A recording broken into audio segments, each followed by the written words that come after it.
Hello दोस्तों, welcome to my channel swing study hub में आप लोग का स्वागत है।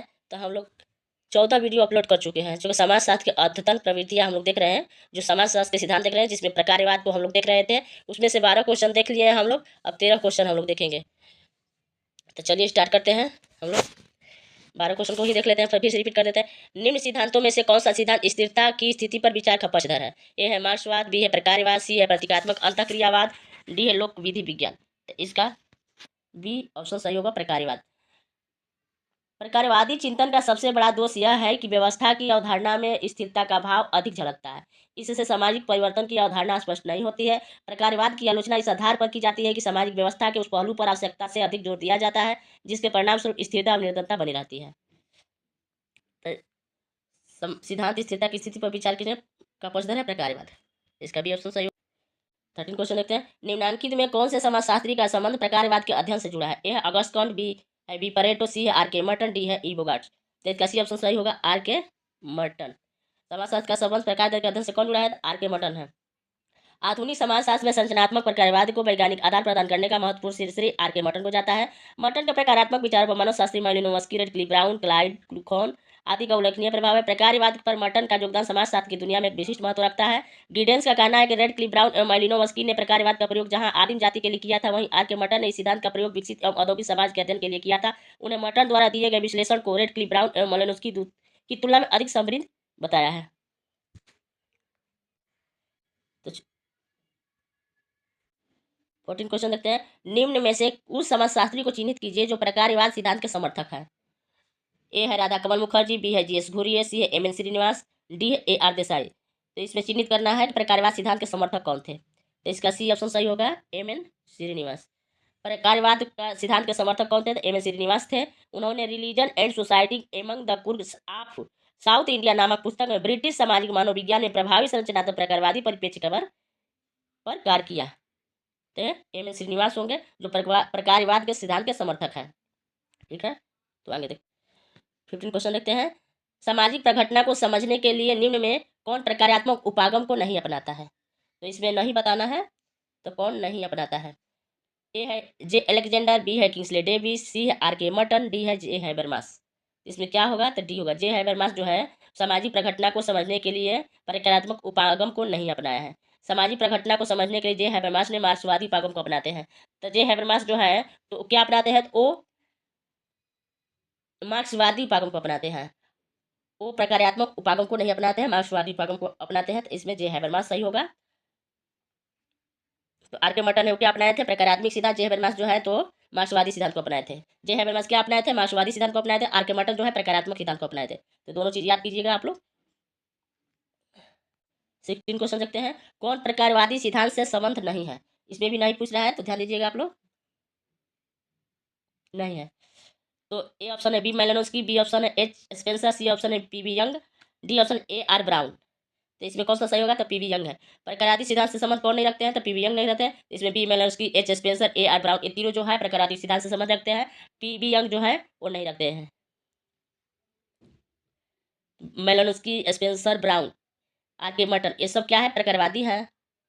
और हैबरमास मार्क्सवादी है। और पीवी यंग प्रकाराती सिद्धांत से नहीं रखते हैं। आगे चलिएगा, मैं बताऊंगी कि कौन से सिद्धांत से रखते हैं। पीवी यंग इसका आंसर होगा।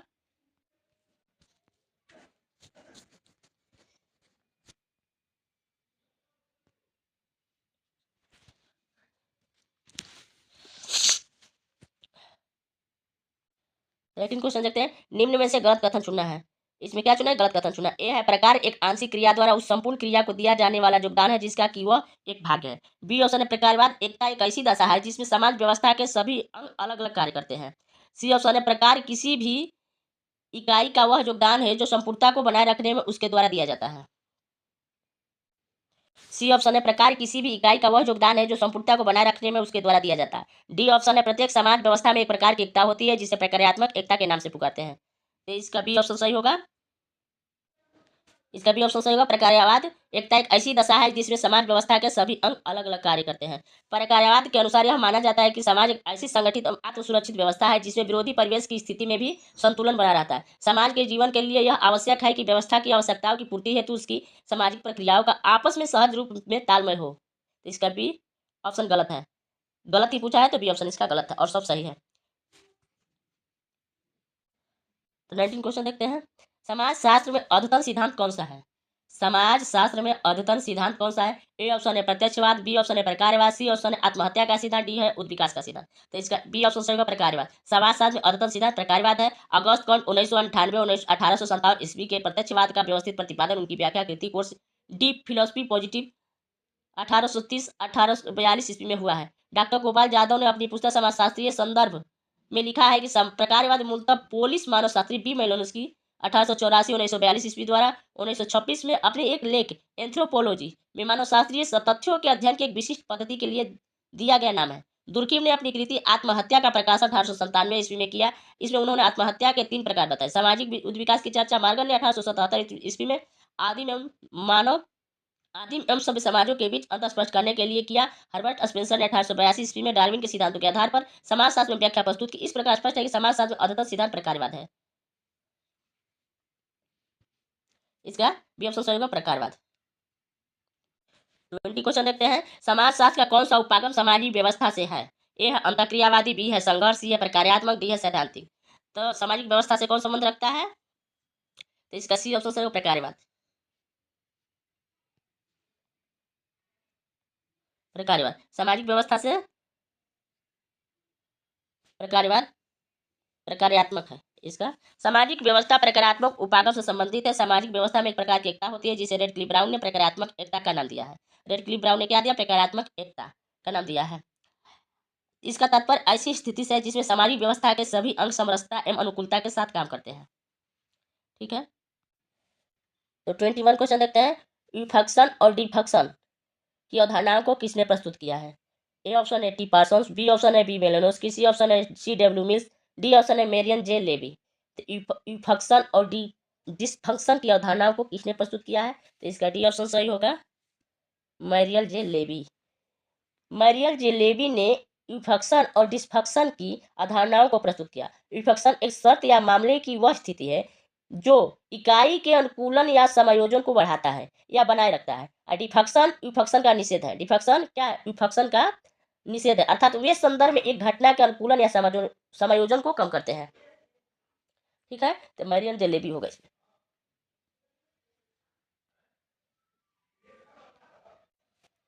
तो हम लोग मध्य क्षेत्रीय सिद्धांत देख लिए, प्रकारवाद का सिद्धांत देख लिए। अब 9 प्रकारवाद का सिद्धांत देखते हैं। तो 9 प्रकारवाद में पहला क्वेश्चन देखते हैं। 9 प्रकारवाद के समर्थक कौन थे? 9 प्रकारवाद के समर्थक कौन है? ए है जे एलेक्जेंडर, बी है टी पार्सन, सी आर के मटन, डी है एम जे लेवी। तो इसमें ए ऑप्शन सही होगा। 9 प्रकारवाद के समर्थक जे एलेक्जेंडर थे। ऑप्शन सही है जे एलेक्जेंडर। 9 प्रकारवाद के समर्थक जे एलेक्जेंडर से, जो अमेरिका में जैफ्री एलेक्जेंडर, जर्मनी में निकलसन लूसन तथा ब्रिटेन में मार्शल को संशोधित रूप में प्रस्तुत करने वाले जी ए कोहेन के प्रेरणाओं से 9 प्रकारवाद का जन्म हुआ। एलेक्जेंडर ने स्पष्ट रूप में कहा है कि सामाजिक घटनाओं की व्याख्या का यह एक उपागम है जिसमें सामाजिक जीवन के उपेक्षित पक्षों पर ध्यान आकर्षित किया जाता है। एलेक्जेंडर की गणना 9 वामपंथी मार्क्सवादियों और 9 प्रकारवादियों दोनों में ही की जाती है। दूसरा क्वेश्चन लेते हैं। जे एलेक्जेंडर ने प्रकारवाद की प्रमुख कमियां बताई हैं। इसमें कह रहा है कि प्रमुख कमियां क्या है प्रकारवाद की? ए व्यक्तिवाद का विरोध, बी रूढ़िवाद एवं आदर्शवाद का विरोध, सी में दिया है कि ए तथा बी दोनों इनमें से कोई नहीं। तो इसका क्या होगा? तो सी ऑप्शन सही होगा व्यक्तिवाद का विरोध, रूढ़िवाद एवं आदर्शवाद का विरोध। जे एलेक्जेंडर ने प्रकारवाद की प्रमुख कमियां बताई जो है वो दोनों में बताई है। व्यक्तिवाद का जो विरोध किया जाता है वो भी है, रूढ़िवाद एवं आदर्शवाद का भी, ये दोनों ही जे एलेक्जेंडर ने प्रकारवाद की प्रमुख कमी बताई है।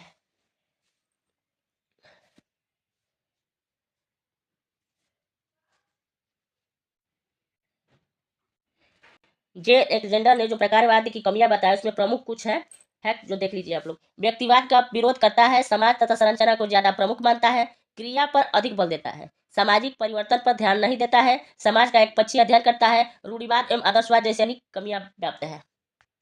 ठीक है, 3 क्वेश्चन देखते हैं। निम्नांकित प्रकारवादियों में से कौन 9 प्रकारवाद का प्रवर्तक है? ए है पीटर बर्जर, बी है जेसी एलेक्जेंडर, सी है उलरिच बेक, डी है आर के मर्टन। तो 9 प्रकारवाद का प्रवर्तक कौन है? तो जेसी एलेक्जेंडर है। प्रकारवादियों में से जेसी एलेक्जेंडर 9 प्रकारवाद का प्रवर्तक है। ठीक है, तो चलिए अब सामाजिक विनिमय का सिद्धांत देखेंगे। 9 प्रकारवाद खत्म हो गया, मध्य क्षेत्रीय सिद्धांत खत्म हो गया, प्रकारवाद का सिद्धांत खत्म हो गया। अब हम लोग सामाजिक विनिमय का सिद्धांत देखेंगे, तो आगे चलते हैं। वन क्वेश्चन देखते हैं सामाजिक विनिमय का सिद्धांत में। सामाजिक विनिमय सिद्धांत का प्रतिपादक किसने किया था? सामाजिक विनिमय सिद्धांत का प्रतिपादन किसने किया? ए है मार्क्स, बी है पीटर ब्लाउ, सी है अल्फ्रेड शूट, डी है लेवी स्ट्रॉस स्ट्रॉस। तो इसका बी ऑप्शन सही होगा, पीटर ब्लाउ। सामाजिक विनिमय का सिद्धांत किसने दिया था? तो पीटर ब्लाउ ने दिया था। आधुनिक विनिमय सिद्धांत के विकास का श्रेय सामान्यतः थिबाउ, एम काइली तथा होमस को दिया जाता है। होमस को दिया जाता है। इनके विनिमय सिद्धांत पर बहुत कुछ मात्रा में व्यवहारवादी मनोवैज्ञानिक स्किनर के विचारों की छाप अंकित है। ऐसा कहा जाता है कि होमस के विनिमय सिद्धांत का जन्म समाजशास्त्र के भीम कहे जाने वाले पार्सन्स के सामाजिक क्रिया सिद्धांत की प्रतिक्रिया के फलस्वरूप हुआ है। होमस के अतिरिक्त विनिमय सिद्धांत के प्रति पीटर ब्लाउ का योगदान भी महत्वपूर्ण है। ब्लाउ का विनिमय सिद्धांत होमस से भिन्न है। होमस का सिद्धांत मनोवैज्ञानिक निर्धारणवाद से प्रभावित है, जबकि ब्लाउ ने विनिमय के संरचनात्मक पक्ष को उजागर किया है। ब्लाउ के अनुसार कर्ताओं के बीच बाह्य लाभों का पारस्परिक विनिमय अपूर्ण अथवा अनुपस्थित हो सकता है, जैसे कि हमें सत्ता संबंधों में देखने को मिलता है। तो इसका पीटर ब्लाउ होगा। सामाजिक विनिमय का सिद्धांत पीटर ब्लाउ ने दिया है। तो 2 क्वेश्चन देखते हैं हम लोग। निम्नलिखित में से कौन विनिमय सिद्धांत से संबंध है? ए है जॉर्ज सीमेल, बी है जॉर्ज एच मीट, सी है जॉर्ज होमस, डी है जॉर्ज लुडवर्ग। इसमें क्या होगा? जॉर्ज होमस होगा। विनिमय सिद्धांत से संबंध है जॉर्ज होमस। इसका सी ऑप्शन सही होगा, जॉर्ज होमस। विनिमय सिद्धांत से संबंध कौन रखता है? तो जॉर्ज होमस होगा। ठीक है, तो 3 क्वेश्चन अब देखते हैं हम लोग। तब हम लोग 3 क्वेश्चन देखते हैं। किसने सर्वप्रथम आर्थिक विनिमय तथा सामाजिक विनिमय में अंतर स्पष्ट किया था?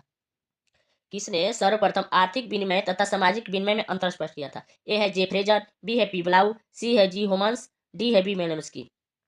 तो इसका डी ऑप्शन सही होगा, B Malinowski. B Malinowski. B Malinowski प्रथम समाजशास्त्री थे जिन्होंने आर्थिक विनिमय तथा सामाजिक विनिमय में अंतर उस समय किया जब ट्रोबियान द्वीपवासियों के कुल विनिमय का अध्ययन कर रहे थे। तो बी मेलिनोस्की प्रथम समाजशास्त्री थे जो आर्थिक विनिमय तथा सामाजिक विनिमय में अंतर स्पष्ट किया था। अब उस समय किया था जब ट्रोबियान द्वीपवासियों के कुल विनिमय का अध्ययन कर रहे थे, उसी समय किए थे। याद रखिएगा आप लोग। 4 क्वेश्चन देखते हैं। निम्न में से कौन विनिमय सिद्धांत के अध्ययन का केंद्र बिंदु है? ए व्यक्ति, बी समूह, सी संस्था, डी राज्य। विनिमय सिद्धांत का अध्ययन का केंद्र बिंदु क्या है? तो इसमें ए ऑप्शन सही होगा, व्यक्ति। विनिमय सिद्धांत के अध्ययन का केंद्र बिंदु कौन है? तो व्यक्ति है। विनिमय सिद्धांत एक लाभ केंद्रित दृष्टिकोण या उपागम है जिसमें सामाजिक अंतःक्रिया को इस प्रकार से नियोजित किया जाता है ताकि अंतःक्रिया में सहभागी दोनों पक्षों को पुरस्कारों के विनिमय द्वारा अधिकाधिक लाभ प्राप्त हो। दूसरों को लाभ पहुंचाकर उसके बदले में स्वयं के लाभान्वित होने की आशा ही विनिमय सिद्धांत का केंद्रीय विचार है। इस सिद्धांत के अनुसार यह माना जाता है कि मानवीय व्यवहार का निर्धारण पुरस्कार एवं लागत के 2 मूल तत्वों द्वारा होता है, अर्थात व्यक्ति स्वैच्छिक रूप से स्वयं को किसी व्यवहार में तब तक लगाए रखता है जब तक उस व्यवहार में लगने वाली लागत से मिलने वाला पुरस्कार अधिक हो।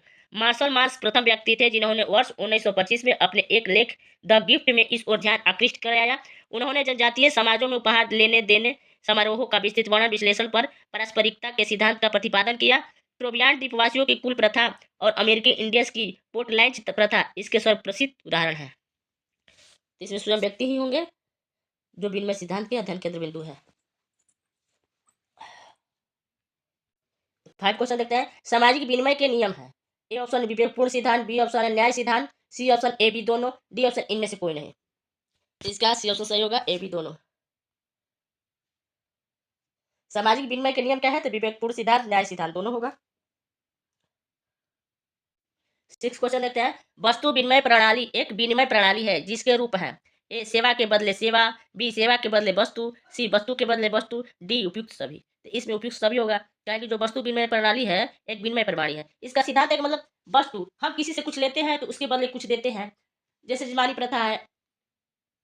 वस्तु विनिमय मतलब आप किसी दुकान पर जाते हैं, कुछ लेते हैं, उसके बदले आप पैसा देते हैं, अनाज देते हैं। चाहे किसी से आप संबंध रखते हैं तो उसका आदर करते हैं तो आप इधर से विदाई करते हैं, उधर से वो करते हैं। तो ये वस्तु विनिमय प्रणाली हो गया। सेवा के बदले सेवा देना, सेवा के बदले वस्तु देना, वस्तु के बदले वस्तु देना। अगर वो आपको कुछ कुछ वस्तु दे रहा है तो आप भी उसके बदले कुछ उसको देते हैं सम्मानित करने के लिए। अगर वो आपको सेवा दे रहा है तो आप भी उसको सेवा देते हैं सम्मानित करने के लिए। सेवा के बदले से वस्तु भी दे सकते हैं। अगर कोई कामगार है आपको सेवा कर रहा है तो आप उसको वस्तु देते हैं, पैसा देते हैं, रुपया देते हैं, कपड़ा देते हैं। तो सेवा के बदले वस्तु भी देते, इसीलिए इसमें टी होगा, उपयुक्त सभी होगा। ठीक है, तो वस्तु विनिमय प्रणाली एक विनिमय प्रणाली है जो सेवा के बदले सेवा देती है, सेवा के बदले वस्तु देती है, वस्तु के बदले वस्तु देती है। ठीक है, तो 7 क्वेश्चन हम लोग देखते हैं। नहीं तो अब हम लोग सामाजिक विनिमय सिद्धांत खत्म कर लिया, प्रतीकात्मक अंतःक्रियावाद सिद्धांत देखेंगे। ठीक है, तो प्रतीकात्मक अंतःक्रियावाद सिद्धांत में पहला क्वेश्चन देखते हैं हम लोग। तो प्रतीकात्मक अंतःक्रियावाद देख रहे हैं। तो प्रतीकात्मक अंतःक्रिया में पहला क्वेश्चन, मीड के प्रतीकात्मक अंतःक्रियावाद की महत्वपूर्ण जड़ें कौन सी है? पहला उपयोगितावाद का दर्शन, दूसरा है व्यवहारवाद का दर्शन, व्यवहारवाद का मनोविज्ञान। इसको कूट में देना है, पहला सही होगा या दूसरा सही होगा या दोनों सही होगा। तो ए ऑप्शन दिया है केवल एक, बी ऑप्शन दिया है केवल दो, सी ऑप्शन दिया है केवल एक और दो, डी ऑप्शन दिया है न तो एक न तो दो। तो इसमें क्या होना चाहिए, एक और दो दोनों होगा। उपयोगितावाद का दर्शन, व्यवहारवाद का मनोविज्ञान, ये दोनों क्वेश्चन सही है। मीट के प्रतीकात्मक अंतःक्रियावाद क्रियावाद की महत्वपूर्ण जड़ कौन सी है, तो उपयोगितावाद का दर्शन, व्यवहारवाद का मनोविज्ञान। इसमें सी ऑप्शन सही होगा, ए और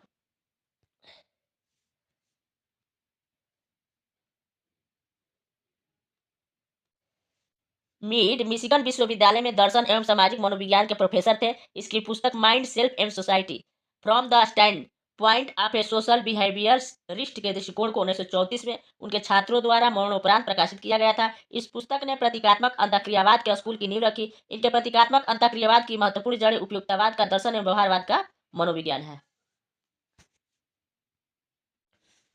टू क्वेश्चन देखते हैं। स्वयं की अवधारणा प्राप्ति एवं सामाजिक अस्मिता का समाजीकरण का सिद्धांत किसने प्रतिपादित किया है। स्वयं की अवधारणा प्राप्ति और सामाजिक अस्मिता का समाजीकरण का सिद्धांत किसने प्रतिपादित किया है। तो ए ऑप्शन है जे पियाजे, बी ऑप्शन है G H Mead, C option S Freud, D option Emile Durkheim. तो इसका बी ऑप्शन सही होगा, J H Mead, G H Mead.